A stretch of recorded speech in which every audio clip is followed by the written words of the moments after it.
2026 சட்டமன்ற தேர்தலை எதிர்கொள்வதற்கு திராவிட முன்னேற்றக் கழகத்தின் தலைவர் முதலமைச்சர் மு.க.ஸ்டாலின் அவர்கள் தேர்தல் ஒருங்கிணைப்பு குழு அமைச்சர்கள் உதயநிதி ஸ்டாலின், கே.என். நேரு, ஆர்.எஸ். பாரதி, தங்கம் தென்னரசு, ஏவா வேலு ஆகியோர் நியமிக்கப்பட்டுள்ளனர்.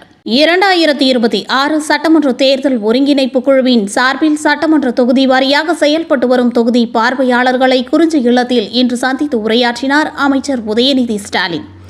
நாடாளுமன்ற தேர்தலில் 40ற்கு 40 தொகுதிகளிலும் கழகம் வெற்றி பெற சிறப்புற பணியாற்றிய தொகுதி பார்வையாளர்களுக்கு அன்பையும் நன்றியையும் தெரிவித்தார். மேலும் திராவிட மாடல் அரசின் திட்டங்களையும் சாதனைகளையும் பட்டி தொட்டி எங்கும் எடுத்து சென்று 2026 சட்டமன்ற தேர்தலில் கழகத்திற்கு மாபெரும் வெற்றியை பெற்று தருகிற வகையில் அயராது உழைப்போம் என்று உரையாற்றினார் விளையாட்டு மேம்பாட்டுத்துறை அமைச்சர் உதயநிதி ஸ்டாலின்.